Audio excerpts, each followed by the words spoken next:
Record now. And we should be recording. Okie doke. Hey, what's up? We're BLM Core Council. Gonna talk about a couple of topics today. How y'all doing? Doing okay. Michelle, what's up? In this here USA. Doing okay. Yeah. Okay. Renee, what's up? What's up, Jada? Lauren, what's up?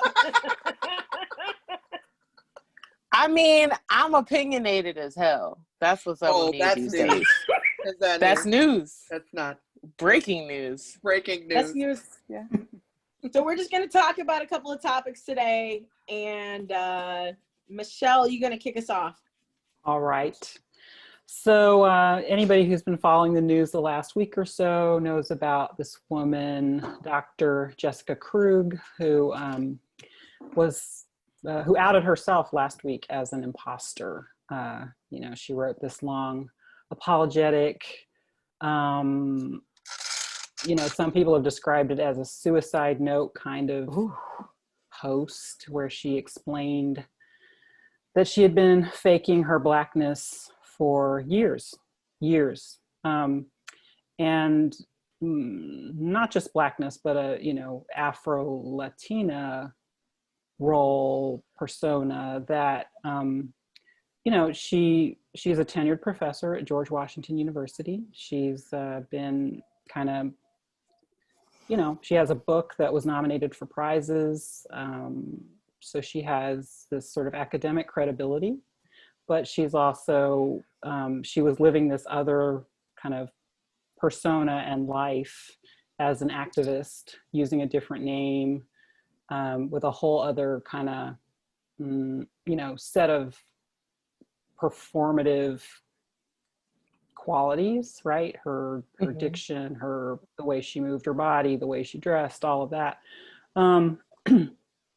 So anyway, a week later she's resigned. And so at least she won't be doing that at George Washington University anymore. But it's a hot mess. And so I'm a historian of Africa, and I know people who know her. I don't know her myself. But from my perspective as somebody who has been in the field of African studies now for a couple decades, what's most striking is that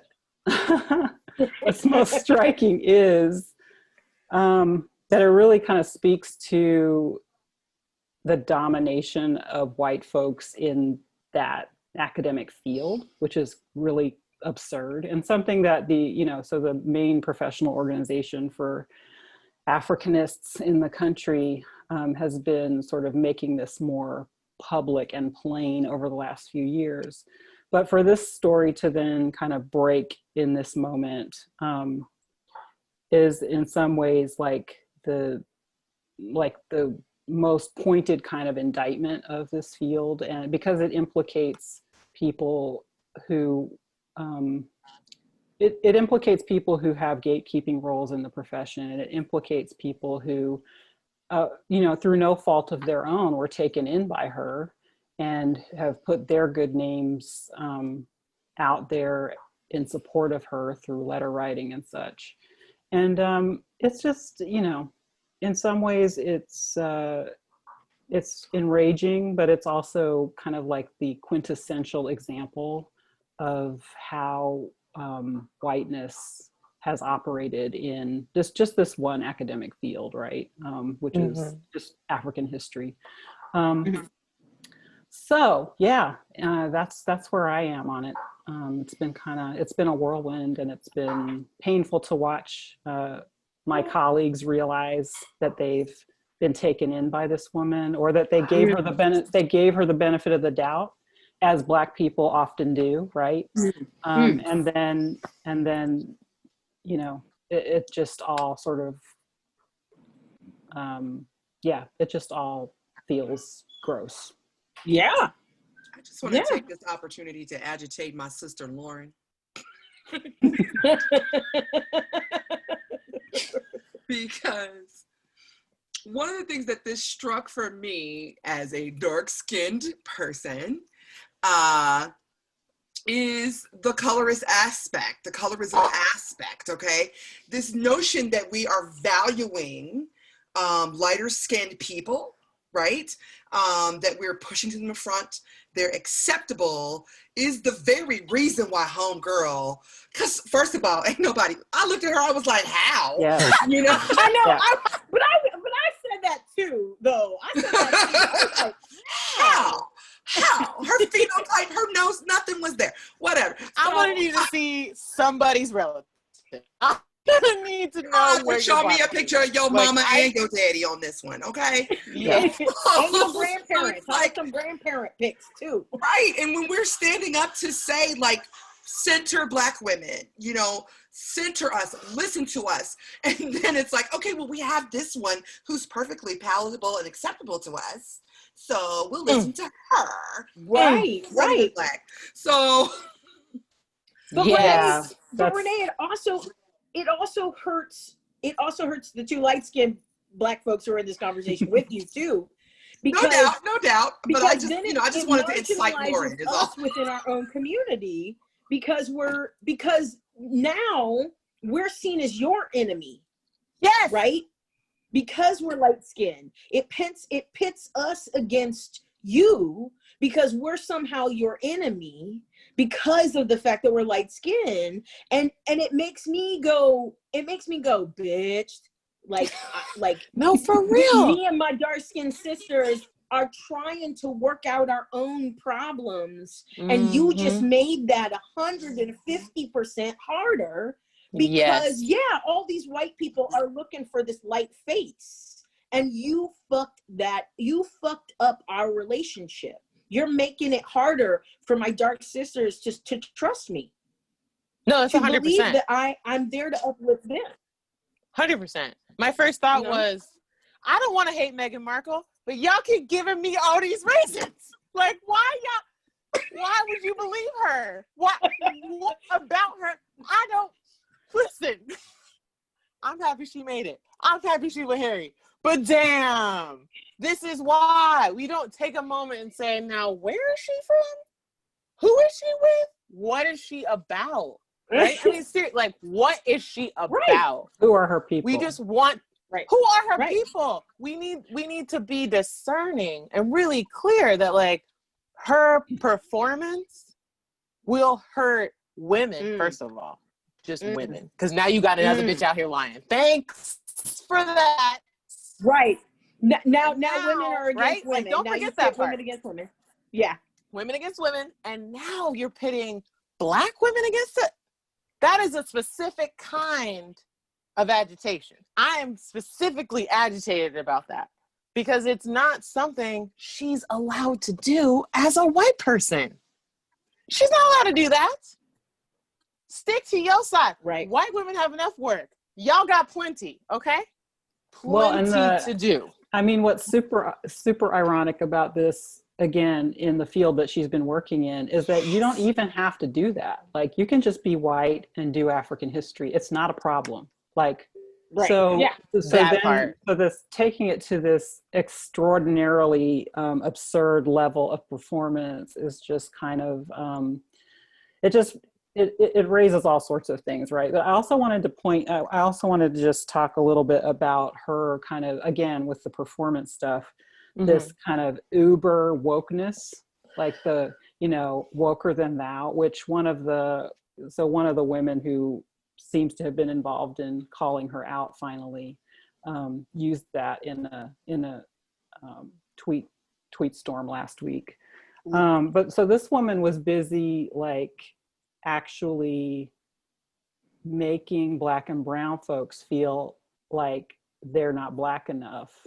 Yes. While she's white, which is, just, I'm hearing the myself say those audacity, words. the caucasity of that.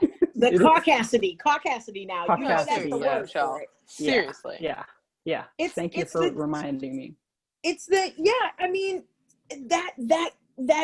the division that is happening there, the purposeful neglect of care Ooh. for how Black and brown people move through this world and how they interact with each other, coming from her, makes me even more mad. And I mean, you know, you throw the Rachel Dolezal of it all into there as well, where that girl couldn't be whiter than, you know, like, and she is performing Blackness. She put on Black as a costume. Right, and I'm not a costume. But And, so crazy. did this chick did too. Like her, I Right, mean, a bit. Like it wasn't the best costume. Okay.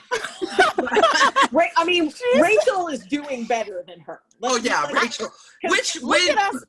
When you're gonna give it up to Rachel Dolezal, that's growth. That's you know hashtag growth, Jada. You know what I mean? It's like, no, Rachel did it better. I said that, and I immediately wanted to vomit. I know. Like my girl had her dookie braids. She got a good tan. You know. Her braids started up here.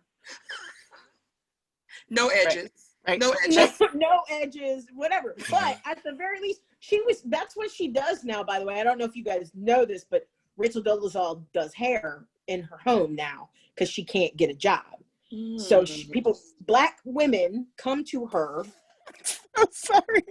Let me get that Dolezal. Yo, let me get that Dolezal. Which should be a totally new Black hairstyle, by the way. Let's appropriate that shit where back. It start up here, where it start all the way back here. I want my hair. I want it.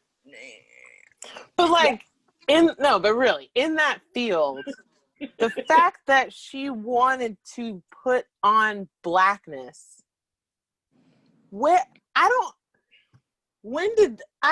biggest question is, when did she make that transition? Like, was it overnight? Did she try a couple spray tans? Like, what happened? She's been and doing it. Can we talk about who did she? Okay, she got her PhD. Was she white then or Black? You know. No, really. I mean, there are people from her program who have come out and said, you know, I knew her when, and she was doing this then, but at that time she was doing it as a North African, she was playing with a North African identity, right? And to some people claiming she was a North African Jew, but in other circumstances claiming that she was simply North African, right? So that's her kind of entry point, it seems, into playing with these identities and trying to put them on. But then, you know, she went into, at some point, she kind of veered into doing the Afro-Latinidad kind of persona. And that's what her research is about. Like, she studies Angola, Angola, Marinage. So she's kind of in that circuit of and she speaks Spanish, and she tried to be pronouncing shit like, you know, well, like she's super authentic and shit. Right. Yeah. I mean, have you seen the video of her testifying to the New York City girl, no. Council? I can't watch that woman.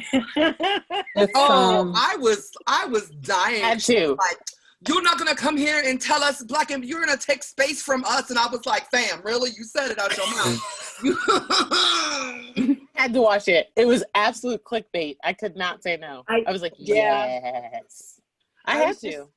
It's just so gross to me. It's so to the core offensive to me, because I have had to fight for my space in Black culture. And to have someone who has no right to it to come in and do that shit and then make it harder for me and other biracial people and multi-ethnic people to have their identities be validated, and then be taking space away from darker skinned people to be leading the fight for our equality. That it's like you just keep pulling back the layers, and it just makes me mad. And if I saw this woman in the streets, I would 100% pop her one, because some Black woman somewhere needs to smack the ever-loving shit out of her.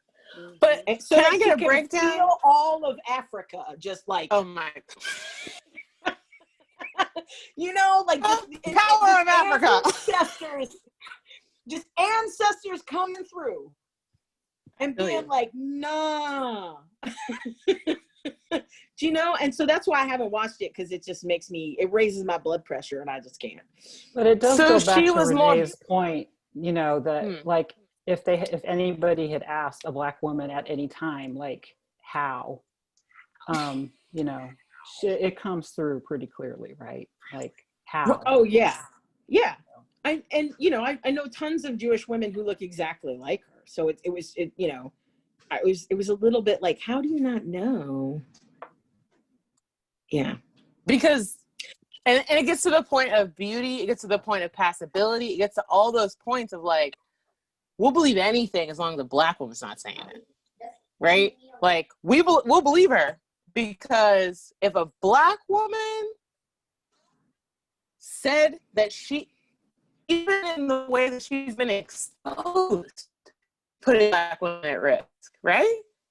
Like she didn't do this to be altruistic.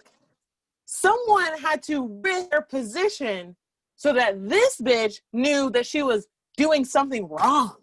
I mean, that's intense. That's really intense for me. Because whoever those people were, they had no idea. They had no idea what the consequences were going to be for them. Seriously. No, they didn't. And now that she's resigned, which is crazy that they didn't just fire her outright. First of all, that means she's been lying, right? So she's been lying in her position.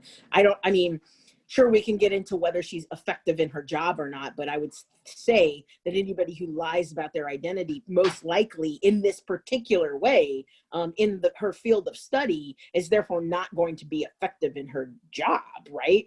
My understanding was like, since she had tenure, that they would have to look at whether she identified like as a Black scholar and things like that in her tenureship. Right. And if it wasn't bureaucracy. Yeah. Right. So yeah. Right. So and if she didn't, then they can't really fire her for that. But yeah. Right. I mean, I get that the bureaucracy gets in the way of those kinds of things. But again, we also get into morality versus, legality and what, Well, obviously morality was never part of her shit. Like she was. Right. Well, that's what I'm saying. Not her jam. Like, yeah. But so I really hope that a darker skin, or these women who came out against her, these Black women who came out against her and was like outed her, are they going to give them her position now? Are they going to advance are their careers done? Because whenever you Google their name, they're going to be linked to this scandal. Whistleblower effect. I think they're going to be fine. The two women who sort of announced themselves in a Guardian article are both tenured faculty. And, good. They're fine, and they're okay. There may be other junior folks who may never be named in public, but like, the thing that's tiresome about it is that it is going to be Black and brown folks who have to clean up her mess, right? They're going to have to go back and find the students that she harmed and find the people who may not have gotten things because of her, right? Like if she voted against anybody for tenure, or if she voted, if she wrote a negative letter for anybody's file. Right. So I didn't even think about all those things. People are going to have to clean up her messes, and which is another thing, right? Like if you think about a certain Kelly School professor who's now on administrative leave, right? When all of that blew up, who gets to clean up the mess? Other faculty, right? So it's, anyway, that's an aside, but like I think this is so egregious too, and she has no allies, right? Like she has zero allies at this point, so it will be hard for anyone to try to come for anybody else because it's so egregious. And GW, this is the second time this year they've had someone on their faculty who's been pretending to be someone they're not. So I wonder, is this going to be a thing where we go on a witch hunt for light-skinned Black women at this point? Where we're like, so Jada, I'm gonna need to see those pictures of your dad. Michelle, where you from, girl? You know, so, you know, like, are we now in a position to have to you stack a picture of me and my dad ourselves? next to each other? Huh? Yeah. Yeah. I mean, I definitely worry about that. Picture, You do? Yeah, I definitely you worry about it. Like, I worry about, yeah, like, I mean, I worry about the gatekeeping stuff becoming, yeah, that it will make things harder for people who are already questioning or have in their lives had to question their, you know, whether or not they're authentically Black. Are you Black? Are you Black enough? Like that stuff's ongoing, as Jada said earlier. And so I think, yeah, I do worry about people maybe starting to be more suspicious. There's definitely those kinds of things are also circulating on social media, right? Like the kind of thought process that there needs to be more gatekeeping of Blackness.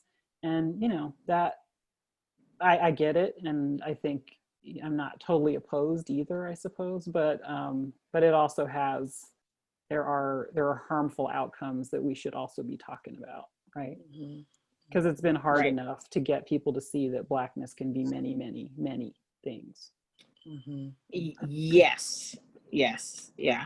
Well, and I always worry about when institutions get in the way, when you put bureaucracy involved in any sort of things having to do with identity. It always worried me when I was in undergrad, and you know, you had to fill out forms constantly checking which box you are, and they never had my racial box in it, you know, and it was always, for the longest time at IU, it was other, you know, and this year we have so census. Right. Oh yeah, census are a lot more intricate than forms at universities, you know what I mean? And like, but it's still like this, like, there's never boxes big enough for everybody's identity, you know? Exactly. And identities are complicated and they're difficult, and like we can get that while also not trying to pretend to be somebody else's identity. You know, like these are things that it can be a nuanced conversation without having to pretend to be something that you're not. And that's why I get really confused about this, you know. I do too, where everybody's honestly. now doing their DNA tests, right? Like all the DNA tests are happening, and like all the white supremacists started like really touting the DNA tests because they were very excited about them, because they were just going to find out how white they are. And almost all of them came back with not being so very white, right? Yeah, and like, you know, right, Genghis Khan was prolific, okay? And so a lot of people, right, a lot of people find that their DNA is not what they think it is. And so it's like, so then how do we conceptualize that stuff? And as we are starting to get into this nuanced discussion about, well, I am 0.3% Asian, so I'm Asian. No, that's not how that works. Lived experience. Okay? That's it, Nay. That's it. Because it's like, it's not just the skin. No, lived experience. Elizabeth Warren, hello. Yep. That's what I was going to say, right? I mean, this is what Indigenous folks have been talking about all along, that you can't it's not just about DNA, it's about who claims you and, you know, where you belong. And we ain't picking her up. She can sit right at that bus station. Nobody picking her up. You ain't with us. No, I just know her. Elizabeth Warren. But it's true. Like, some of my Indigenous friends talk about that a lot. Like, I don't need a test, okay? And for me, growing up, like, how you gonna tell me I'm not Black, right? Like, that whole conversation is just bizarre. And yet, when we get down to indigeneity, that's what we're saying. Like, Blackness is indigenous. Like, that, we can't just, like, separate those things out. Mm-hmm. And it's interesting to me because, and this will bridge into Trump anyway, but, like, Kamala Harris is, like, people be hating on her all the time. They're like, she's not Black enough. She's too Black. She hate, you know, she wants cops. And it's just all of this narrative around Black women. Mm-hmm. That's the thing. Because would she have tried on other costs? Like, would she have tried on other identities? Was she trying? So was she a Filipino woman? No. Do you see what I'm saying? Like, she chose this one because it is available. Thank you, Tyler Perry. To be a costume. I'm sorry. I have to.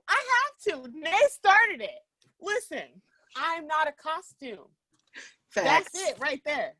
I'm not a costume.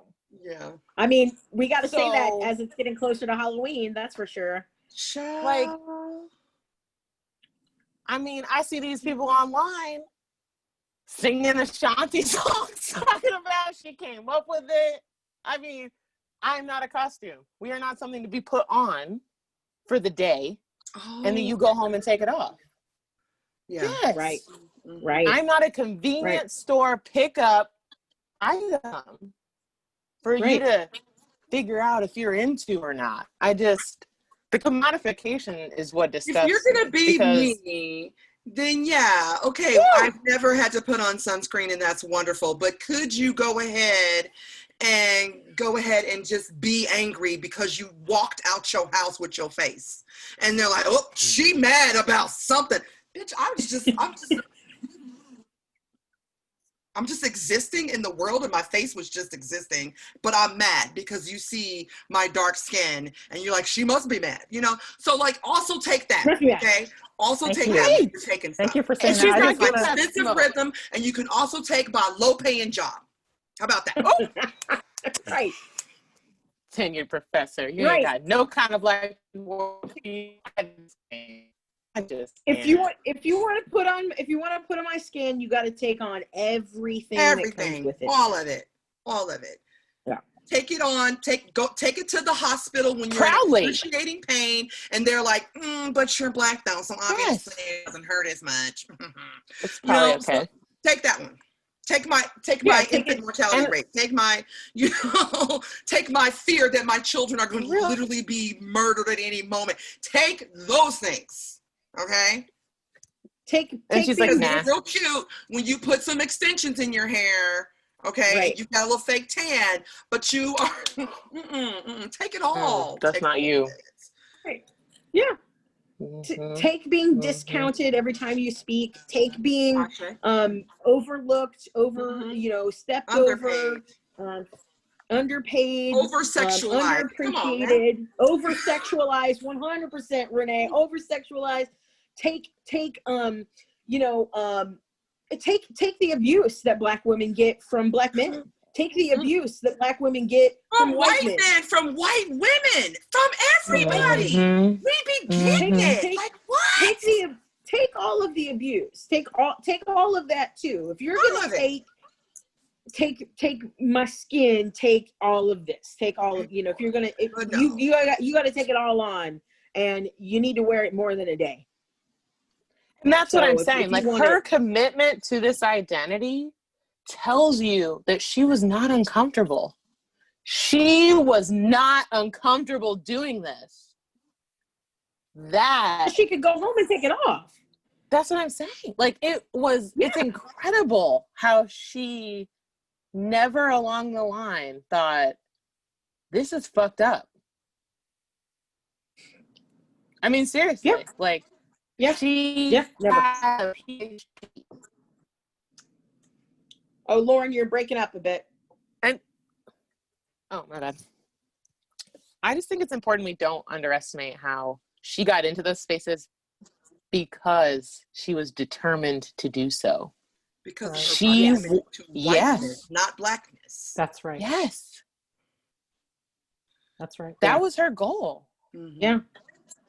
Yeah, the proximity to whiteness, not blackness, not blackness, not any kind of blackness, not any form or version or community or family or understanding or lived experience or, you know, just going and, you know, whatever part of Africa she was learning about and living there and being there. It wasn't that connection. Mm-mm. It was her proximity to whiteness that allowed her to be able to advance. Mm-hmm. Mm-hmm. And that's sad.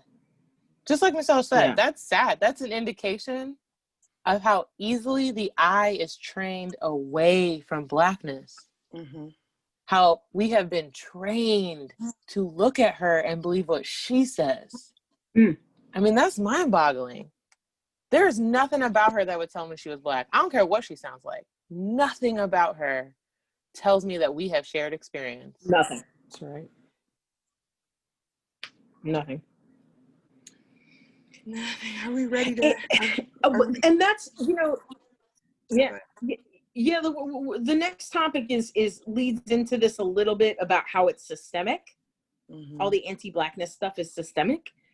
But I just want to say one quick thing about how what happened with this professor also is connected to how other people interact with anti-blackness. So other people of color, other white people interact with anti-blackness, because how I have seen what she has done played out in different ways is that in activism, Black women and Black voices getting pushed out in favor for people of different different you know, people of color who are Yes. non-threatening, who are light-skinned usually. Mm.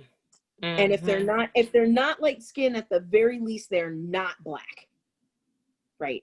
Like whatever, you're like, this person is definitely not Black, right? So that's okay. And so then what happens is that there's still anti-Blackness rolled into that in favor for someone who is more deferential to white supremacy. And yes. it just permeates activism culture. It permeates academia, and you know, we've seen it here locally where Black voices could be at the table. Black voices and dark-skinned Black voices could be at the table. But instead, those seats are being filled by the person of color of the hour.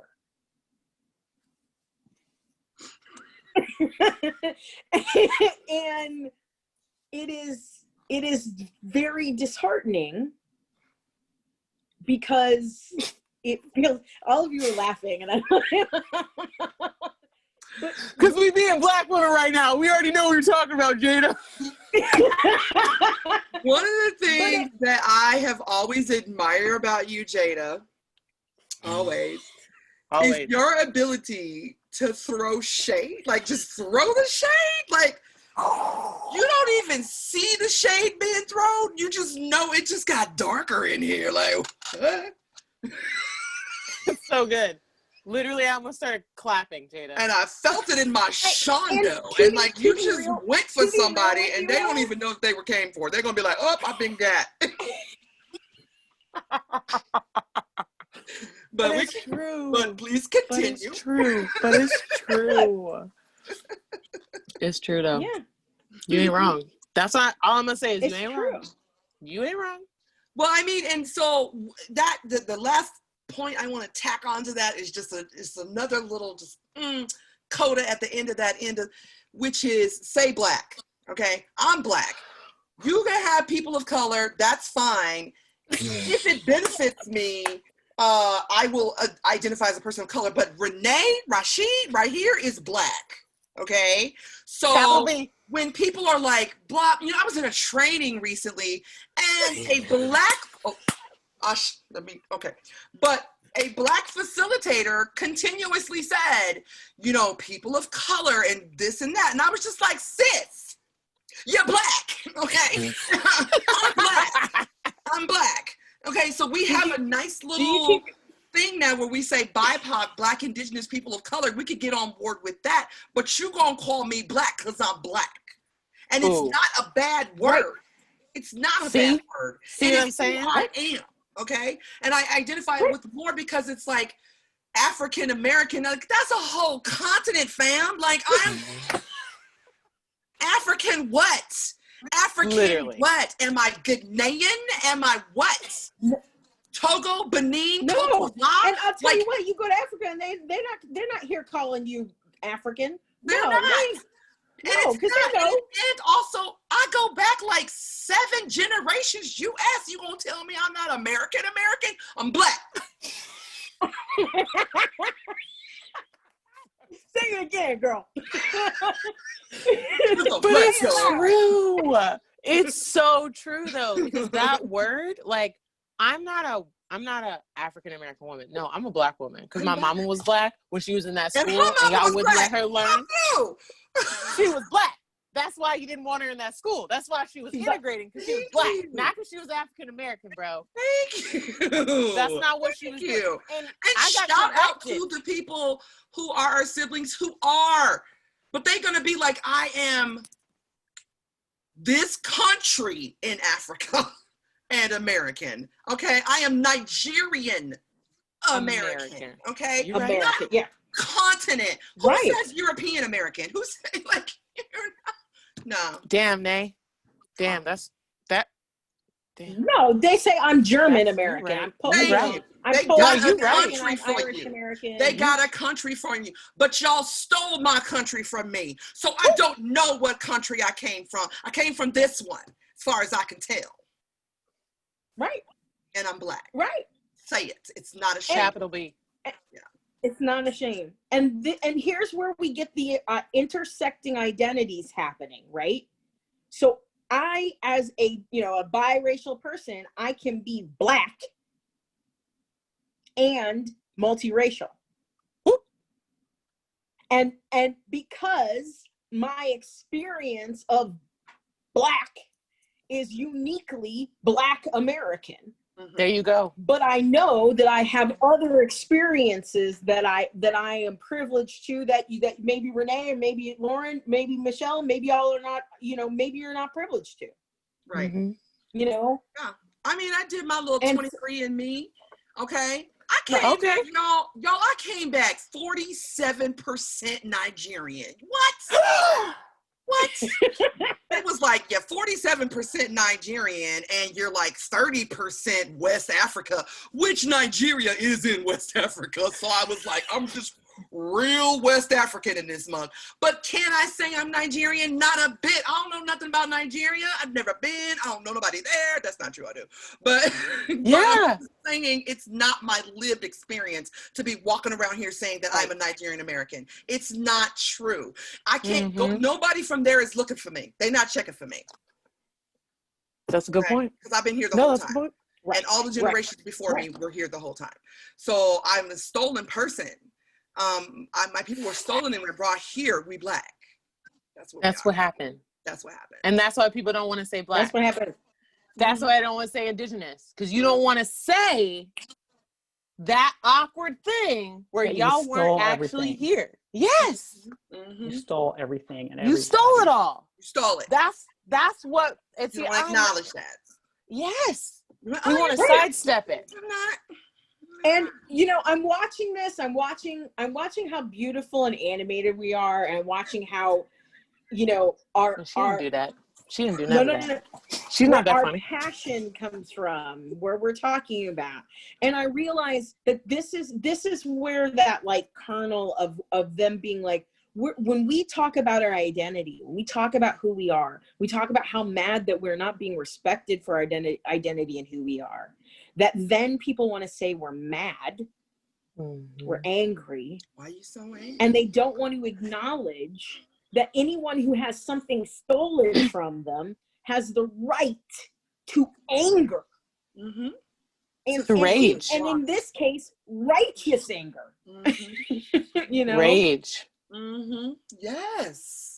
And pure rage. Yes. Right. Yeah. Pure rage. Because she stole it on purpose.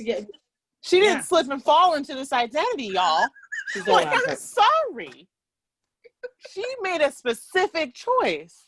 And I got words for her. I got words. We Right. got words. We got words. Right. Okay, let's transition. Let's move on to our next topic. Sorry. This was Okay, deeper than I'm we gonna throw thought it this was gonna be framework on it. I'm gonna throw this framework on it. Black Lives Matter Bloomington has been, okay, we have been put through some ish because as an organization, we were asked to do a training. Well, we were asked for a specific thing, and we then offered this thing to the entities, and then those entities said, actually, could you fill out form 75349 that we just made up? Girl, We just made my this favorite form up. thing is that you're being You're gonna have to fill this out and very triple it. Just fill this bullshit out and then submit it to us. And then we're gonna get some other people who didn't even care, who were not asked, who were not concerned with this. We're gonna get them to bid against you because that's the process. Okay, but anyway, so that's what Black Lives Matter Bloomington has been dealing with. That's on the local, city level, but like nationally. Not my dude, Ashe. Let me spit that out of my mouth. 45. Is that what we're calling him? 45 out here canceling contracts. And so I just want to just briefly, I found a little article. This has directed administration officials to make significant changes to sensitivity training sessions across the government, calling such efforts divisive and un-American propaganda.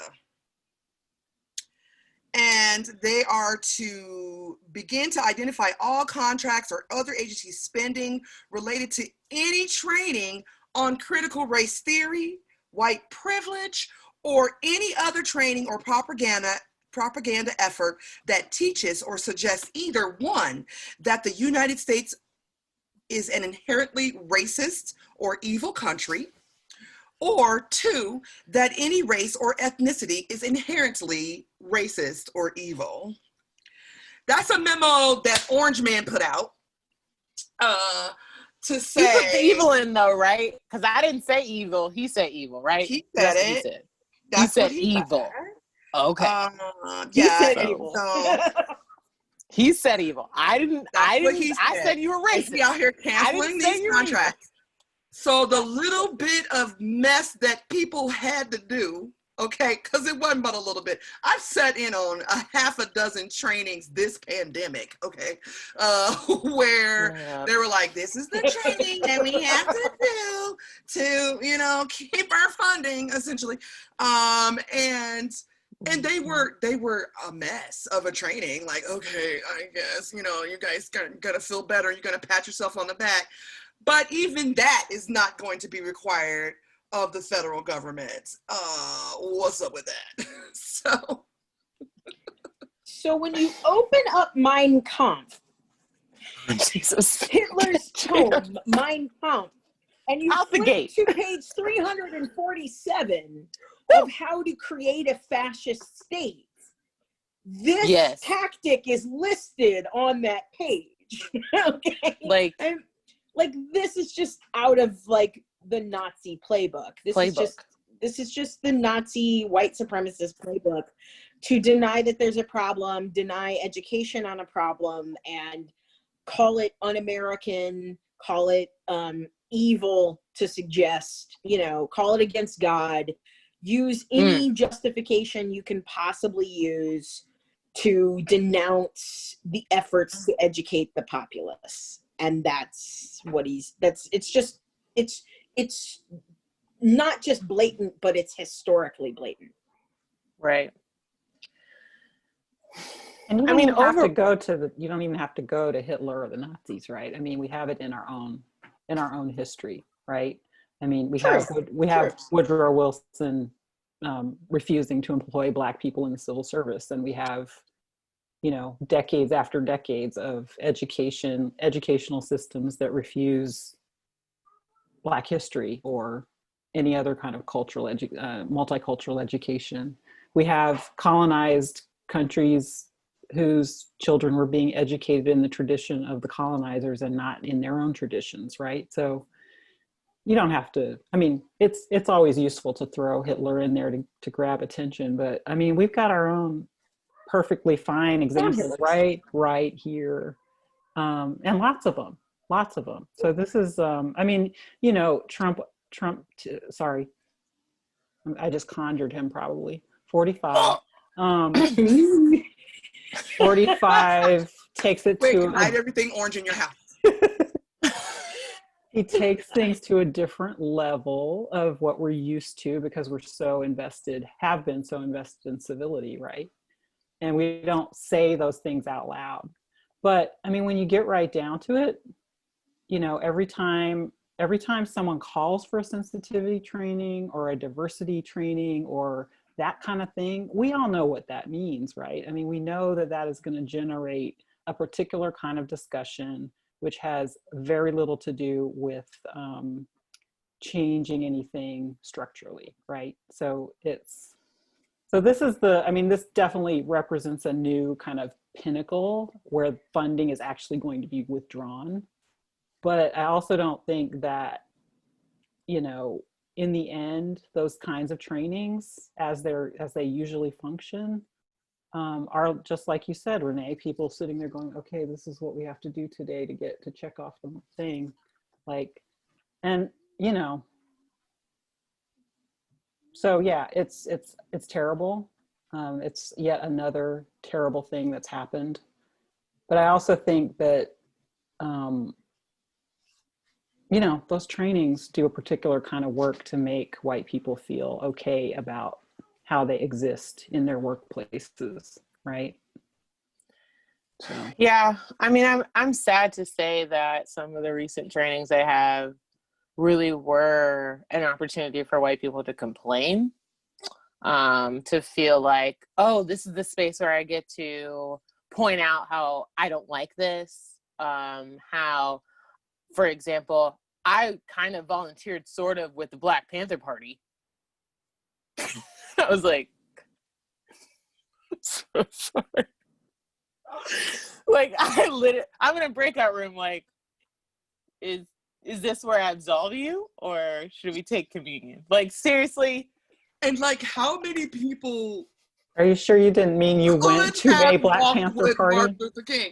I would just like somebody to say, like, okay, Martin Luther King lived from here to here. He did this and that. And then just like give me a number on actually how many people could have possibly walked with this man. Because if I hear one more white person talking about, I'll march with King, I'm like, how though? Like, how? What do you mean? You've lived your entire life in Southern Indiana and have never been outside of it. How did you possibly march with Martin Luther King? When? He was But like, that's the point, that's right? That's died the before he questions was I start like 40 asking. years old. Like, you didn't even have time, fam. Like, when did you do it? Like, But that's the point. Like, When you were a baby, 45 you're not old enough.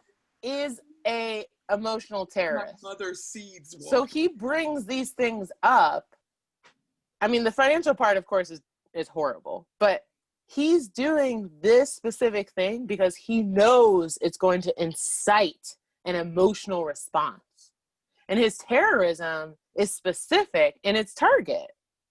He wants the people, I plenty of them in our town, who were on the fence to feel absolutely okay with not going to their anti-racism training now and not turning on their camera and not participating at all unless they're comfortable.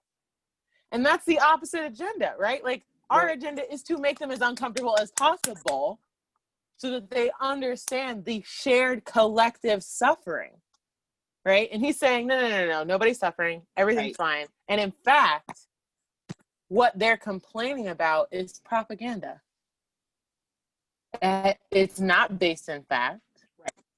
And it's saying to Black women who have been doing everything possible to restore voter registration and rights to vote, he's saying, good try.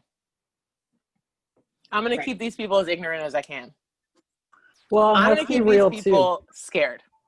And let's be real too. The people whose contracts are going to be canceled are going to disproportionately be Black and brown folks, probably, right? Oh, yes. Yeah. So, yes.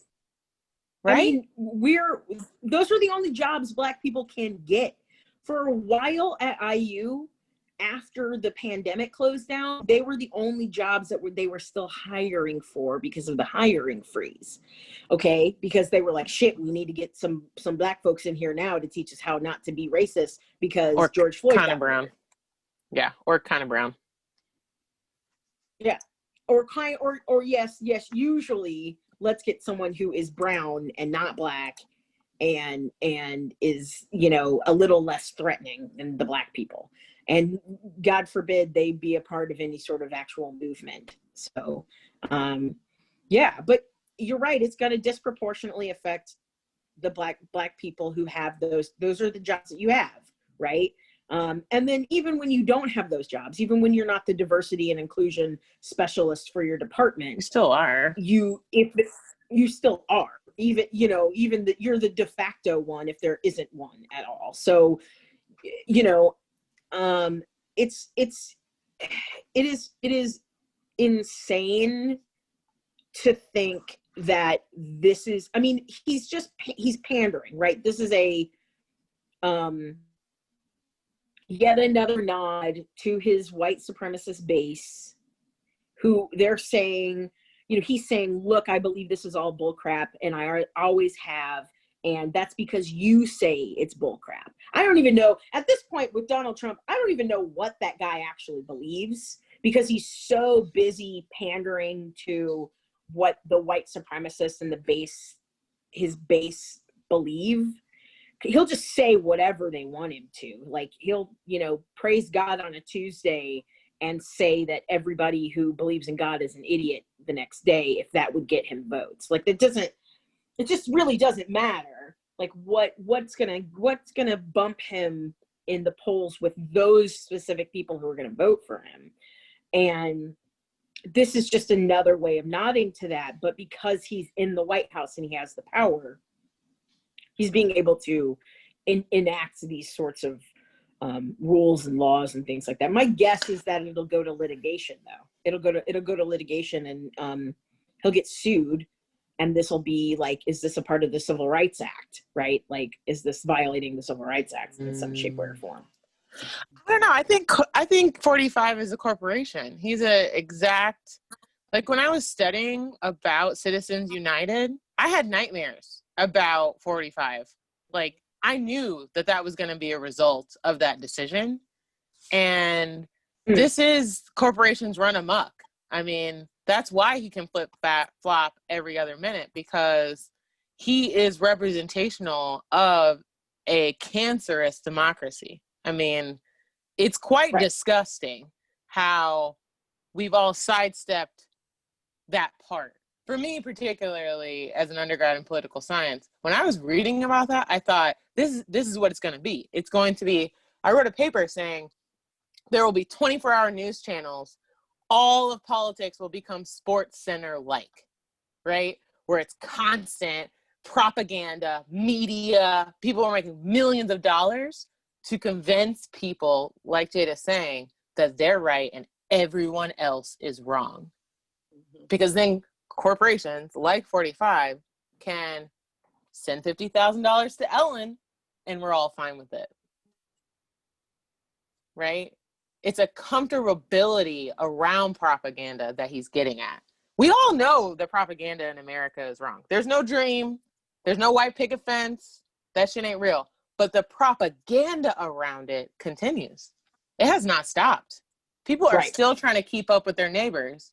They're still trying to pretend like they're living a lifestyle that they cannot afford. The economic downturn, all those suburban white people in tents, I was like, first of all, that's a nice tent. So you ain't doing that bad. But to think that they were so heavily into debt that all they had was a tent, You got skis with you.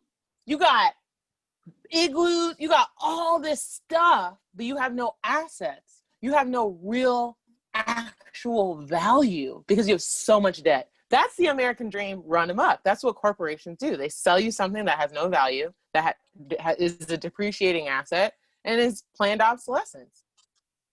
He's planning on American obsolete. That's the plan, everybody. I feel like he wants us to be obsolete. He wants America.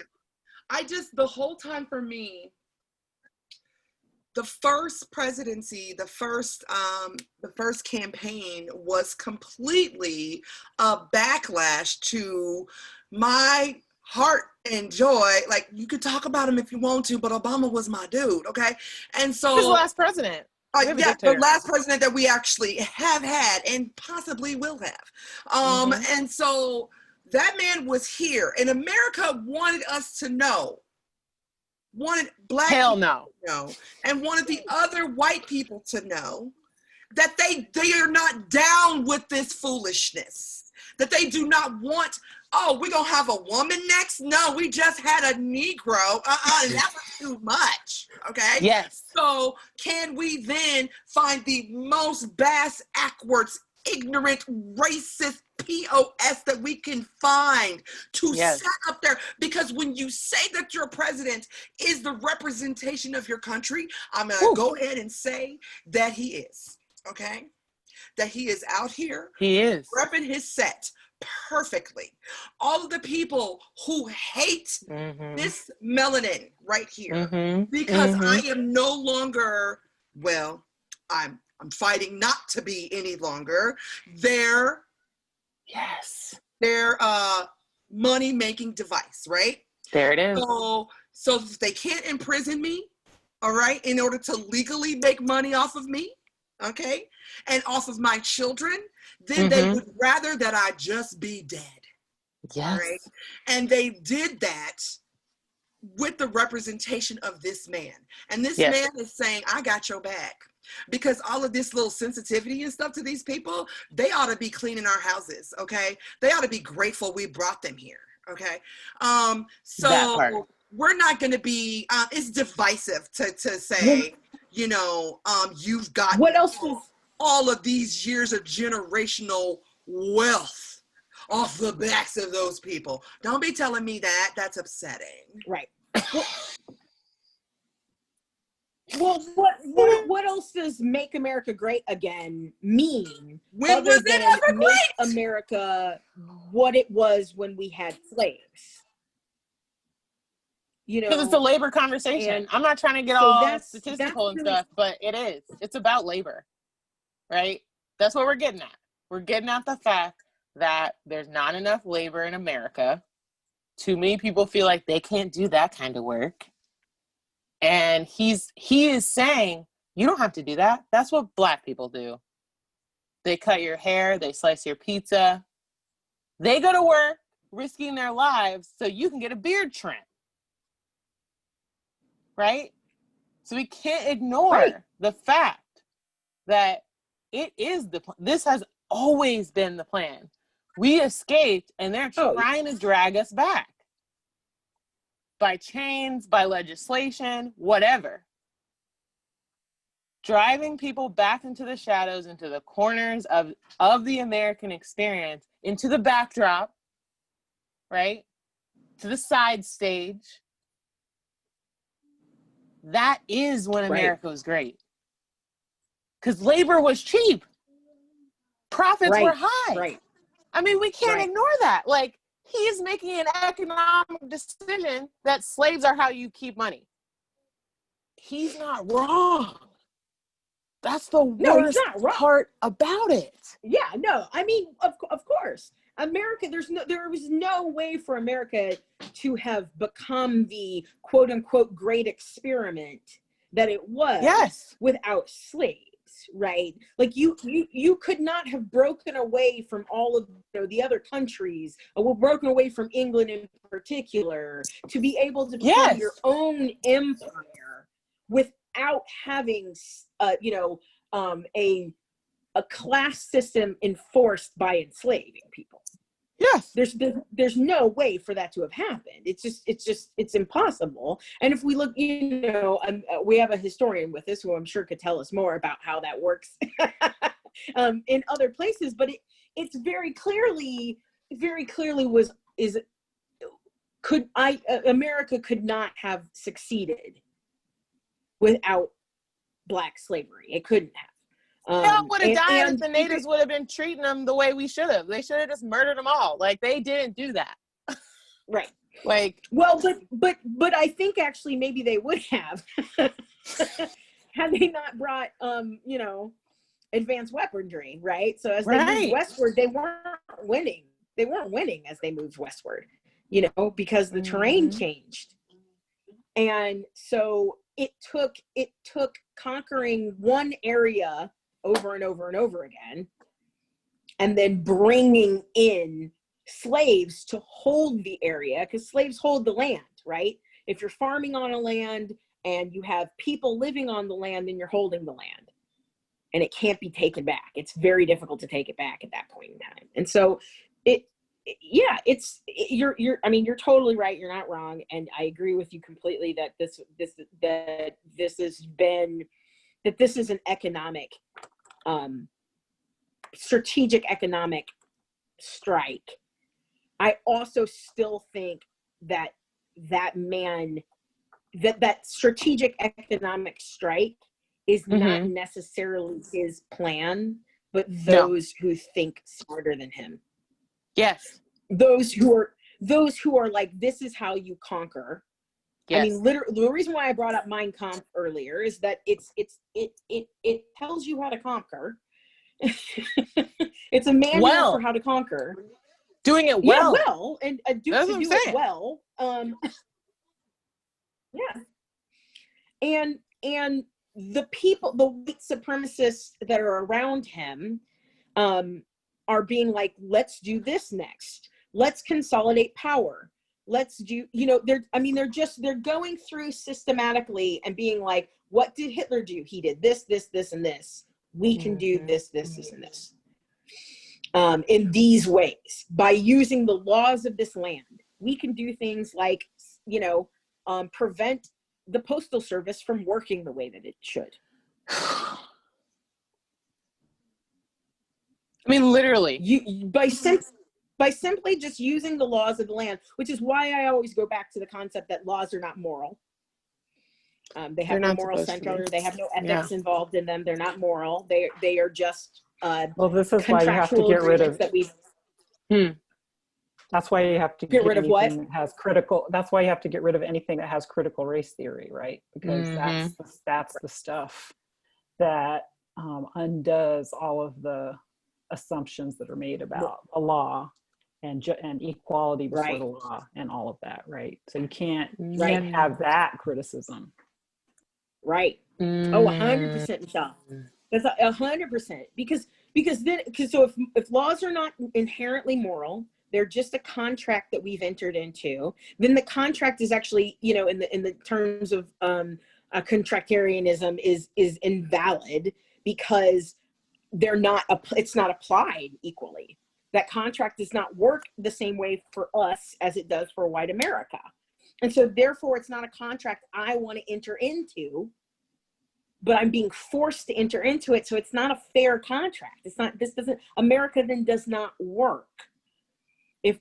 So yes, the only way to alleviate the concept of whether laws are moral or not is to get rid of race theory. You're right, to make us all forget that it's not moral. It doesn't have a moral center, and to say, well, rules are rules and laws are laws, and the police are the police and the military is the military, and they're all here for our good, and how dare you question that? And to be fair, Christianity plays right into that. So don't question God, use faith. Don't question America, use faith. Have faith in America, be a patriot. And these things integrate really well together. And so much so that it snows Black people who understand that there's a fundamental problem with the blind allegiance to America, but Christianity tells them it's okay to have blind allegiance in certain systems. So have blind allegiance to the police, have blind allegiance to militarism, you know, and everything's okay. And so, but then that turns into blind allegiance to the government. Well, because all of them are reinforcing each other in terms of interests, right? I mean, all of that aligns perfectly to create a kind of airtight logic that says, I'm Christian, therefore, if I'm living my Christian life, I get these things that are a sign of my propriety, right? Mm-hmm. And then you also, so then you get wealthy, but that's ordained, and you get power, and that's ordained, and then you get access, and that's ordained, and it all fits together really nicely. And I mean, I wanted to add one other thing too, which is that, you know, the consolidation of power in the fewest hands possible, right? I mean, people are all worked up about the ways that 45 seems to have betrayed the nation, right? That he's a traitor, and he's done this horrible thing by undermining the United States as a nation.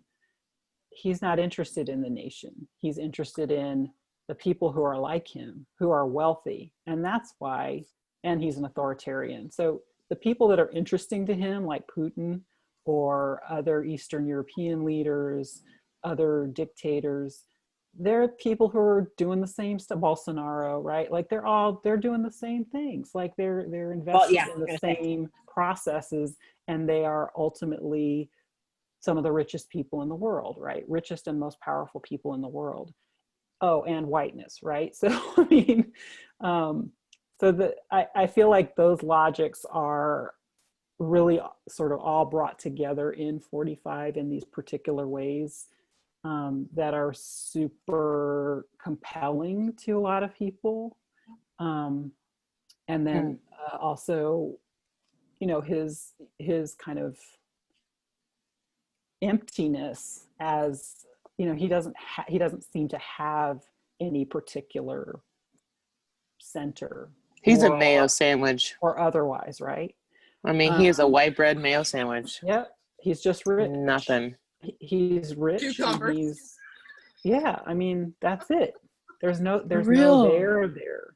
There's no there. Part of me thinks they got him drugged up, and he's not even really there. Like, it's shocking to me how, like how we buy into this as a human being. Like, is he a human being? Like, isn't there a dosage of drugs that you're no longer really you? You think that you know man what I'm saying? ever changed a diaper or helped a friend whose car was broken down or helped somebody move, huh? Mm-mm. Oh God! Hashtag free Melania. Okay. Mm-mm. Seriously, man, I cannot imagine. Look, no, I'm sorry. I cannot. There are some people who feel sorry for her, but I'm going to tell you, white women have always been complicit. Oh no, I don't feel sorry for her. But her chains are there. The bad acts I of don't black disagree men. with that.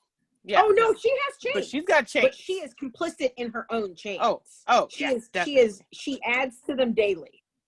Oh yeah.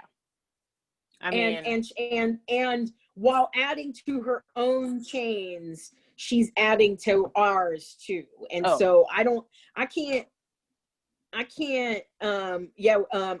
really just, I don't know. I feel for her because I do feel like she was, you know, an immigrant who was brought here to marry a dictator. You know, that's a damn memoir, like for real. Right. Yes. Right. Low-key. Yes. Low-key, man. Like, however, you know, the first duty of a prisoner is to escape, right? So that's the first duty of any prisoner. I mean, is we to could escape. Damn, Jada. Hacking that, like, oh, okay. Well, maybe that'll be our next topic when we. Yes. Sure. And I want to tell you where I got that. That's probably some wisdom from somebody else, but where I got that is directly from sci-fi. And sci-fi tells us and warns us of the situations that we find ourselves in now. And so, in my opinion, if we Who look is reading Parable of a Sower, though? Come on, people. Read it. Mm-hmm. Read it so Proud of you. know what's happening right now. I know. Parable of the Sower for the 1,000th time. I just got the graphic novel. Right. I want that. But for me, the solution to all of this, the solution to all of these issues that we're talking about is Afrofuturism. So Afrofuturism centers Black voices. Afrofuturism puts forward Black women, Black trans folk, Black queer people to the center. Afrofuturism looks and says, all of these problems and these chains that we are experiencing, we put them aside, and we have to solve the problems here on Earth, because our real goal is to be out in the stars. Come on now. Come on, and be a part of the universe and not just landlocked on this tiny little floating ball in the middle of nowhere. Yes. And so that's that's a Babylon 5 is where I got that. The first duty of a prisoner is to escape. So well, BLM is not a religious organization, but we did take y'all to church. Put your tithe in the bucket. Come on now. You can send it to us. BLM B-town Venmo.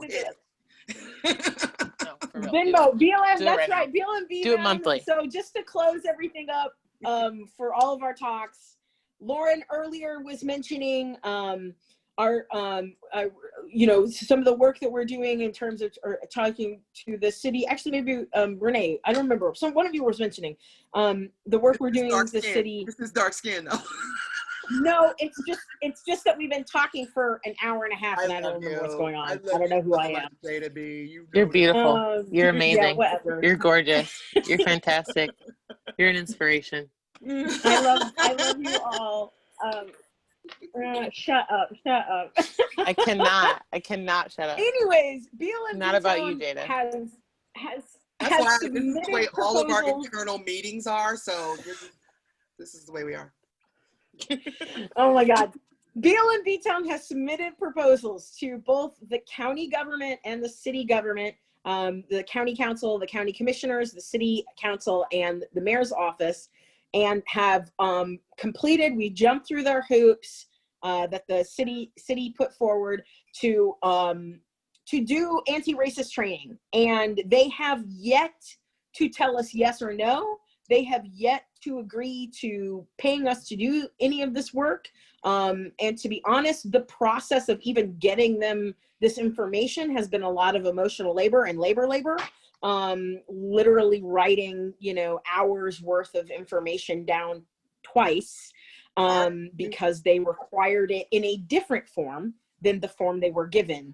And so we would ask people to continue to put pressure on the city and the county to take these anti-racism policy trainings, which is a separate concept than anti-racism training. So we're training them to be anti-racist. We're teaching them the path of anti-racism, but we're locating it in policy so that they can do their jobs as lawmakers and as budget makers of our city and county to make anti-racist policies and anti-racist budgets, or at least start to attempt to try to do that. So that's one of the things we're doing. We have a fundraiser that's continually going on our website. Again, Renee mentioned it earlier. Venmo is BLM-B-town.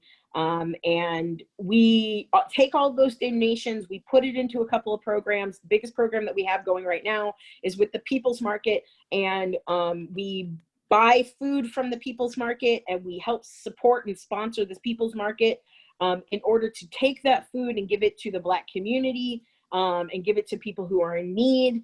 So we ask that, one, either you make a donation to us to continue to further that program, or you go to the People's Market when they're open Monday, Wednesday, and Thursday online, and you purchase sponsored items, eggs, bread, meat, and the veggie boxes. And you purchase those items and so that People's Market can donate those extra items to Black Lives Matter. And then we also are trying to give grants to people who are in need.